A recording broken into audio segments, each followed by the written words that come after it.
वारिसुरार्चितलिङ्गम् निर्मलभासितशोभितलिङ्गम्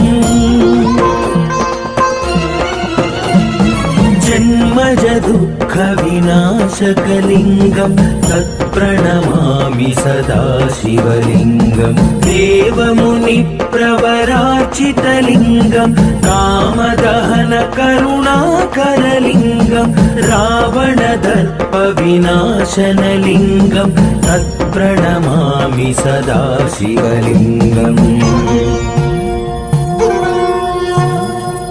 सर्वसुगन्धसुलेपितलिङ्गम् बुद्धिविवर्धनकारणलिङ्गम् सिद्धसुरासुरवन्दितलिङ्गम्